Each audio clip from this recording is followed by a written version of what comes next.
In 2019, a defender playing for Shamrock Rovers in the League of Ireland got a direct message on LinkedIn. Not a recruiter, not a job offer, it was from Cape Verde Football Federation, asking him if he wanted to represent the country of his father at international level. He thought it was a scam. It wasn't. His name is Roberto Lopez. And in 2025, he played the full 90 minutes as Cape Verde qualified for their first ever FIFA World Cup. That is the story this team is built on. And honestly, it might be the best story at the entire 2026 World Cup. Nation to nation, border to border, come with me.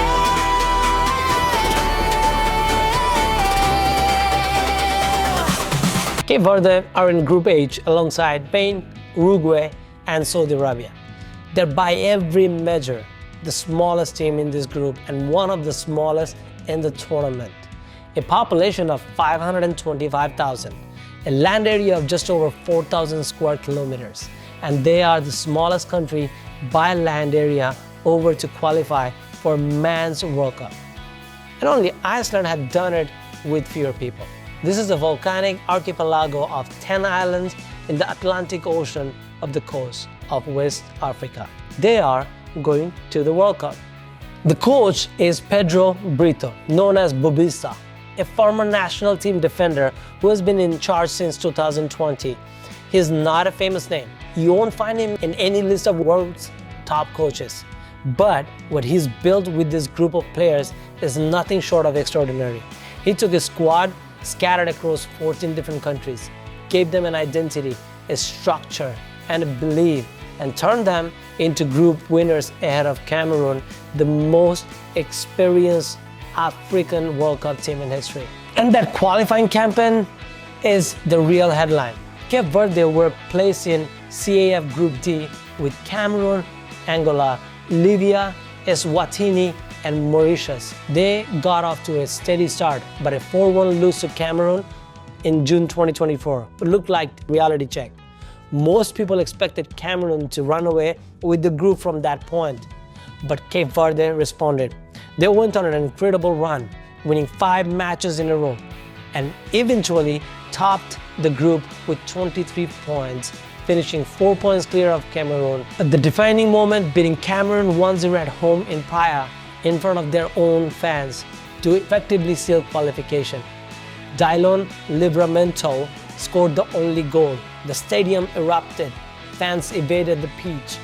For a country that only gained independence from Portugal in 1975, it was one of the greatest moments in the sporting history. They finished the campaign with 7 wins, 2 draws, and just 1 loss in 10 matches. Now, the squad. This is where you have to adjust your expectation. Cape Verde don't have superstar. They have one player in Europe's top 5 leagues, and that's Logan Costa at Villarreal. Everyone else plays in Portugal's lower division, Turkey, the Middle East, Greece, Cyprus, or the domestic Cape Verdean League.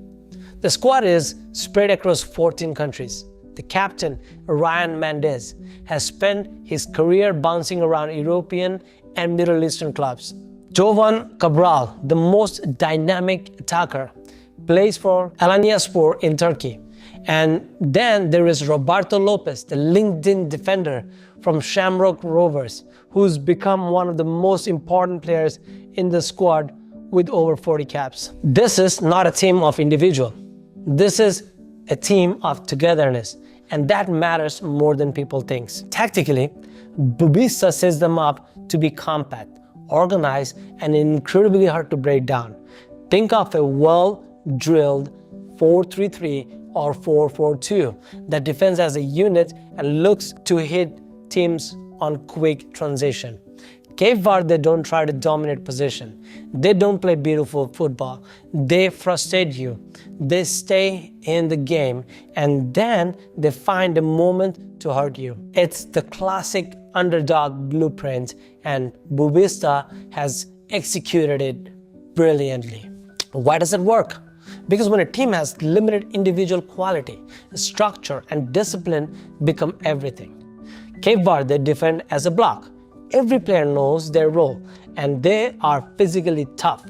In qualifying, they conceded very few goals and showed real mental strength, coming back from a 3-1 down against Libya to draw 3-3 in one of the most dramatic games of the African qualifiers. They don't panic, they don't collapse. That resilience is what got them here. Now the downsides, the quality gap is enormous. Spain have Yamal, Pedri, Rodri, Uruguay have Valverde and Nunes. Even Saudi Arabia had top level experience than Cape Verde. In terms of raw talent, this is mismatch on paper. The squad depth is thin, and if one or two key players get injured, there is no real replacement. And the step up from CAF qualifying to the World Cup stage is massive. Playing Cameroon at the home is one thing. Playing Spain in Atlanta is something else entirely. So they also missed out on the 2025 African Cup of Nations, which means they haven't had the competitive tournament action since AFCON 2023, where they reached the quarterfinals. That lack of recent tournament experience could hurt them. So what's in Cape Verde's favor? Everything is a bonus. There is zero pressure on this team. Nobody expects them to win a game. Nobody expects them to get a point. They can play with complete freedom, and that kind of liberation can be dangerous in any tournament football. They've already made history just by being here. Anything else is extra. My prediction, Cape Verde finish 4th in Group H. Spain and Uruguay are simply too strong, and Saudi Arabia have more experience at this level. But can they get a point? Can they score a goal? Can they produce one of those magical underdog moments that World Cups are famous for? Absolutely, I'm counting on it. Remember, Iceland drew with Argentina in 2018. Costa Rica topped the group with Italy, England, and Uruguay in 2014. Football doesn't care about rankings. And if Roberto Lopez, the man who got recruited on LinkedIn, walked out for a World Cup match this summer, that alone is proof that football is the greatest sport on earth. That's Cape Verde for the 2026 World Cup, the smallest team with the biggest heart. Drop your thoughts in the comments, like, subscribe. We're covering every team heading into 2026. See you with the next one.